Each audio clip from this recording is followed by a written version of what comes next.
Assalamualaikum warahmatullahi wabarakatuh. On this occasion, we from group 4 about explanation materi about taking and keeping the floor. In this group, there is Loura, Husein Dinata, Hani Fitriyah, Febriyanti and Putri, and Kalimul Fahmi. First thing first, I will explanation about taking the floor. Before I explanation about taking the floor, taking and keeping the floor, interrupting people's conversation, and taking the floor and keeping the floor is continue the conversation even though there are interruptions from people. Okay, the first one is taking the floor.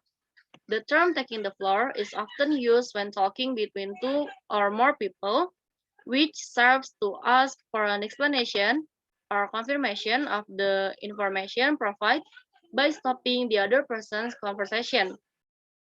Whether you are at work, having dinner with the family, or sitting on the couch with your significant other, everyone has experienced being interrupted at one time or another. You may even have guilty of it yourself.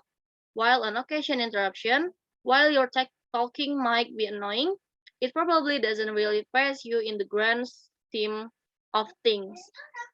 But if you're dealing with a chronic interrupter, that is an entirely different story. The constant interruption can start to wreak havoc on your relationship, especially if you feel like you never get to finish a job. Sorry.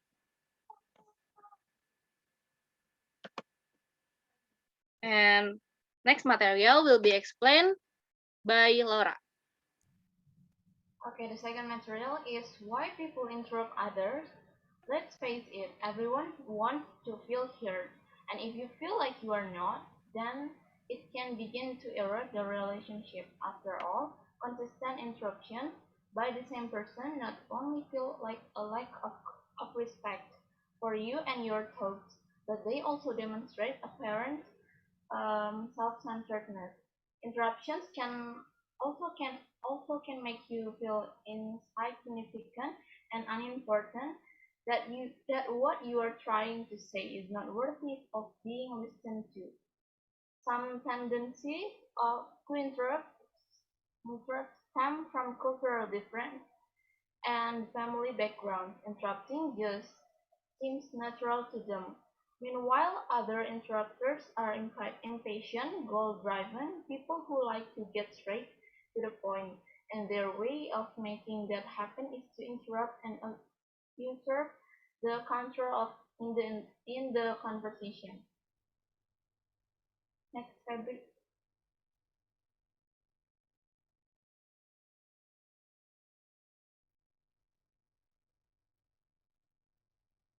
But regardless of gender who is doing the interrupting, the reality is that at the moment when an interruption occurs, the interrupter is communicating that their question or what they have to say takes precedence over your thoughts and opinions.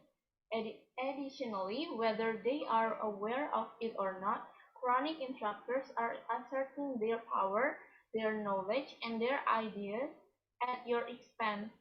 And in extreme situations, interrupting can be anything but altruistic.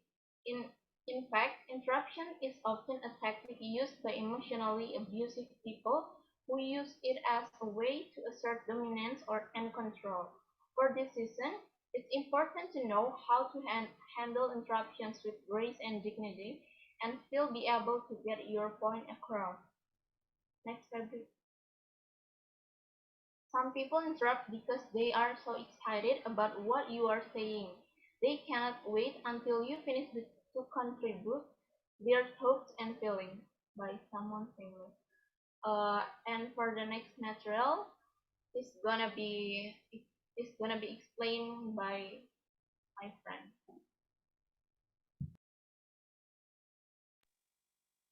Okay, thank you, Lara. And now is my turn. Here are some expressions that can be used in the above situation, formal situation. The first one is, excuse me for interrupting, but you please repeat the last sentence. And number two, if I'm not mistaken, you say that blah blah blah. And number three, sorry to interrupt, but are you saying that? And number four, excuse me, what you meant was that blah blah blah. Next step. And here are some expressions that can be used in the above situation, in formal situation. And number one is, I don't think so. And and the others, if I could interrupt. And the last, if I could just come in here, blah blah blah. Next.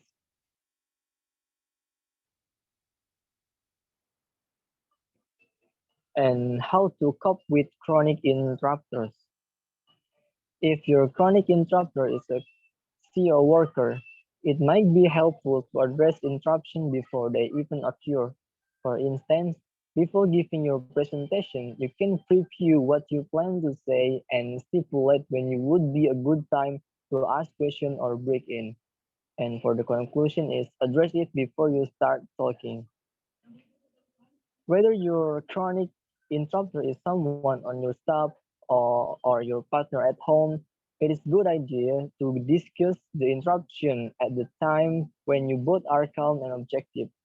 Talk to the person about what you have experienced and explain how it affects you using I statement instead of pointing the finger or making accusations. And for conclusion is discuss the interruption during a neutral time.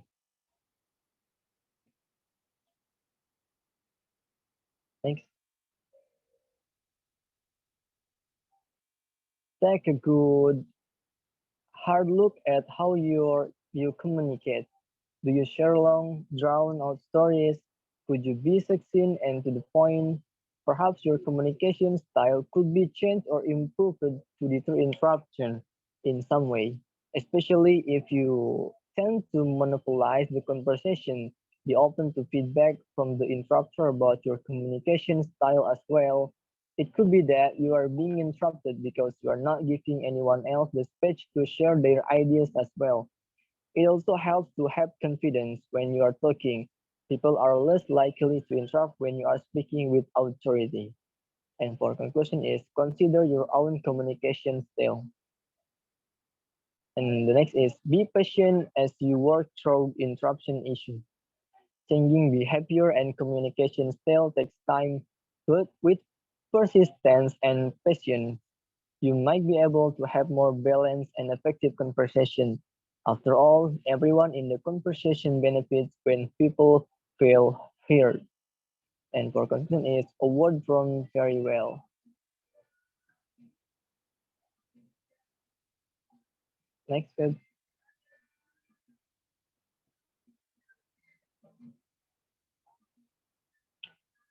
And decide how to handle future interruption. Once you have had a discussion or two about the iconic interruption, you need to think about how you will respond when it happens again, because it will. No one can change a pattern of behavior instantaneously. As a result, when you are interrupted in the future, you have several options. For instance, you can ignore the interruption and keep talking. You can stop talking altogether, or you can ask, "May I finish? May I finish this conversation?" and then continue on. You can even walk away from the conversation if you want. And the key is that you are prepared ahead of time on how you will handle interruption, maintain focus, and not let them derail you. If you allow interrupters to hijack the conversation, there is no motivation for them to stop they are doing. They are still getting what they want, they interrupt. And the next material will explain by my friend.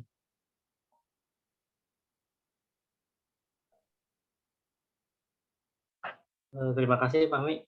And the next giving the floor.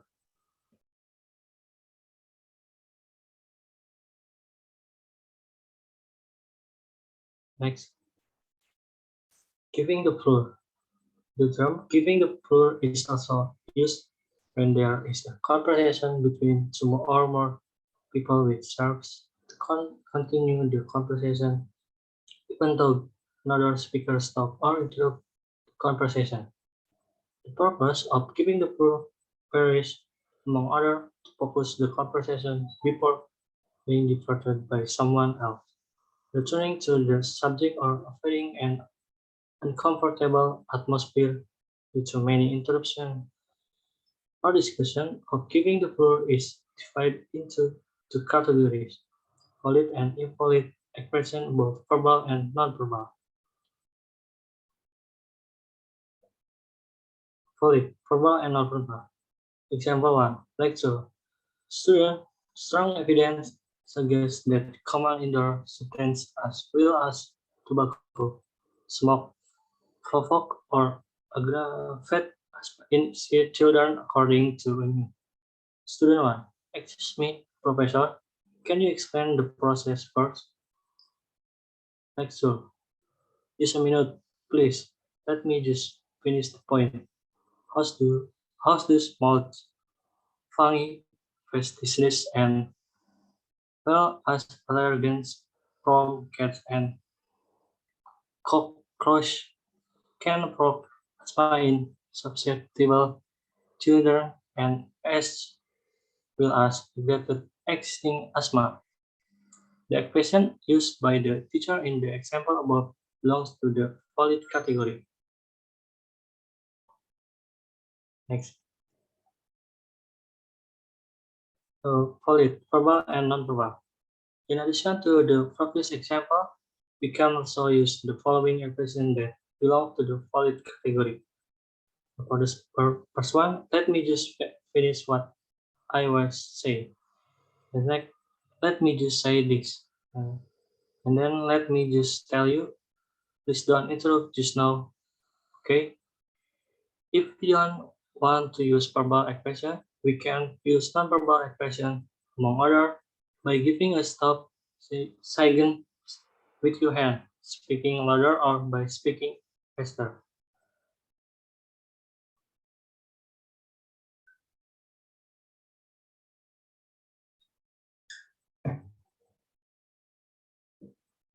And the next materi by Hani.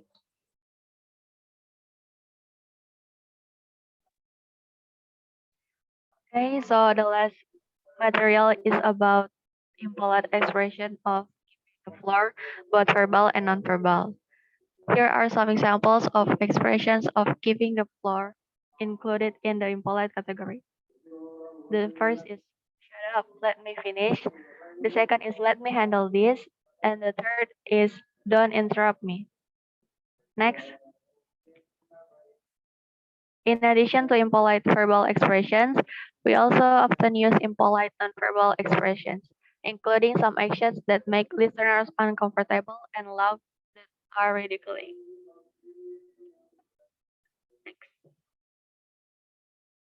Okay, thank you for your attention and thank you for watching this video. We are sorry if there is a mistake. Wassalamualaikum warahmatullahi wabarakatuh.